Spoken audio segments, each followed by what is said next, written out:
कहानी की शुरुआत होती है इंटरनेशनल स्पेस स्टेशन से, जहां एस्ट्रोनॉट्स की एक टीम मार्स से लौटने वाले एक सैटेलाइट कैप्सूल का इंतजार कर रही थी। उस कैप्सूल में मार्स की सतह की मिट्टी थी, जिसकी जांच करके एस्ट्रोनॉट्स ये कंफर्म करने वाले थे कि मार्स पर लाइफ मुमकिन है या नहीं। बदकिस्मती से सैटेलाइट कैप्सूल थोड़ा खराब होकर अपने रास्ते से भटक गया।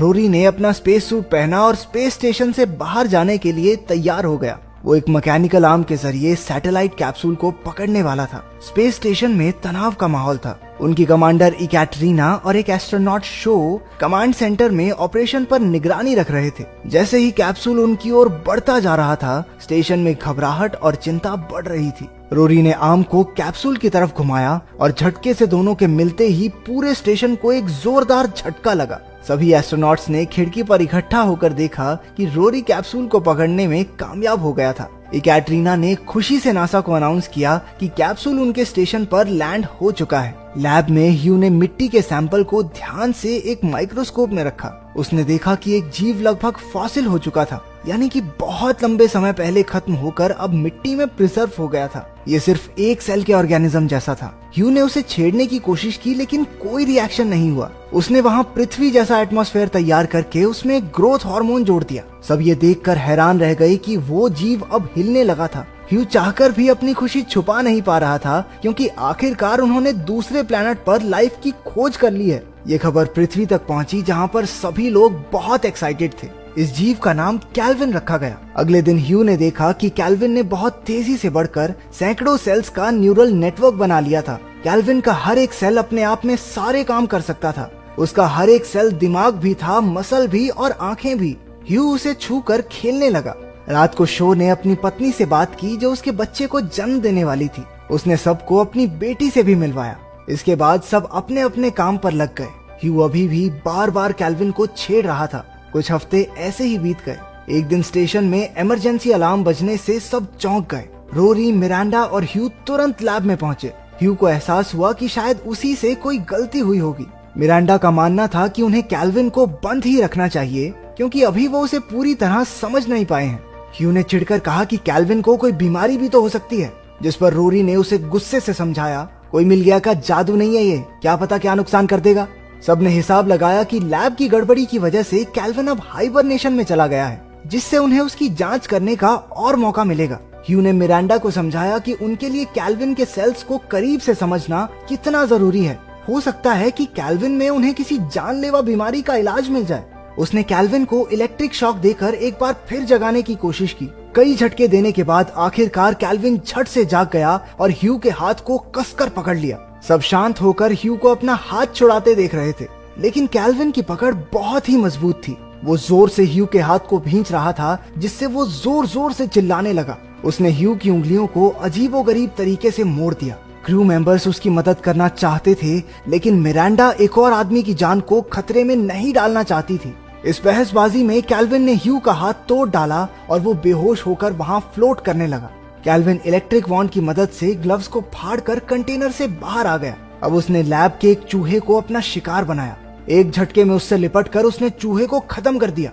रोरी ने लैब से ह्यू को निकाला। डेविड ने ह्यू को पकड़ा, लेकिन रोरी के आने से पहले ही दरवाजा बंद कर दिया, क्योंकि कैल्विन उसकी टांग से चिपक चुका था। रोरी ने एक ऑक्सीजन कैंडल के जरिए कैल्विन को जलाने की कोशिश की। कैल्विन कूदकर साइड हो गया। उस एलियन को खत्म करने के लिए रोरी ने उसे जलाने की कोशिश की।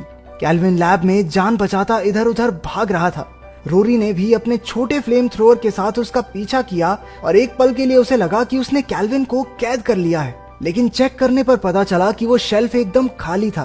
तभी अचानक कैल्विन ने पीछे से हमला कर दिया और रोरी के मुंह में घुस गया। रोरी का दम घुटने लगा, जबकि बाकी क्रू मेंबर्स डर से उसे बस देखते रहे। उसके मुंह से काफी खून बह गया और वो बेहोश होकर हवा में झूलने लगा। उस फ्लेम थ्रोअर की वजह से फायर अलार्म बज गया और आग बुझाने की गैस लैब में भरने लगी। जब कैल्विन रोरी के शरीर से निकला तो वो 100 गुना बड़ा हो चुका था। शो और इकैटरीना ने गैस होल्स बंद करने की कोशिश की, ताकि कैल्विन उनके जरिए बाहर न निकल जाए, लेकिन आखिरी होल के बंद होने से पहले कैल्विन अपने शरीर को सिकोड़कर बाहर निकल गया। इकैटरीना ने नासा को इमरजेंसी कॉल करने की कोशिश की, लेकिन उनका कॉल लगा ही नहीं। उसे ठीक करने के लिए इकैटरीना ने स्पेस सूट पहना और बाहर चली गई। जब उसने देखा कि ट्रांसमीटर बहुत ज्यादा गर्म हो चुका है, तो उसने कूलेंट चेंबर खोला। लेकिन उसे खाली देखकर वो समझ गई कि कैल्विन वहां तक पहुंच गया होगा। ह्यू ने होश में आकर अंदाजा लगाया कि कैल्विन ने कूलेंट का इस्तेमाल जिंदा रहने के लिए किया होगा। तभी अचानक वो कूलेंट चेंबर से बाहर कूदकर इकैटरीना से चिपक गया। इकैटरीना स्टेशन वापस आने लगी, लेकिन उसने देखा कि उसके सूट में लिक्विड भर रहा था। कैल्विन ने उसकी कूलेंट ट्यूब को भी तोड़ दिया। सूट में पूरी तरह लिक्विड भर जाने की वजह से वो किसी भी पल डूब सकती थी। वो लिक्विड उसकी आंखों के आगे तक आ गया, जिससे उसे सब कुछ धुंधला दिखने लगा। धीरे धीरे उसका दम घुटने लगा। डेविड ने फटाफट सूट पहना और इकैटरीना को बचाने निकला। वो किसी तरह एयरलॉक तक पहुंच चुकी थी। डेविड ने उससे कहा कि वो एयरलॉक खोलने में उसकी मदद करे, लेकिन वो ये देखकर हैरान रह गया कि इकैटरीना लॉक को दूसरी तरफ मोड़ रही थी। मिरांडा समझ चुकी थी कि इकैटरीना जानबूझकर खुद को बाहर लॉक करके बाकी सबकी जान बचाना चाहती है। आखिरकार दम घुटने से उसकी मौत हो गई और सबने नम आंखों से उसे दूर जाते देखा। कैल्विन एक बार फिर शिप की तरफ कूद गया।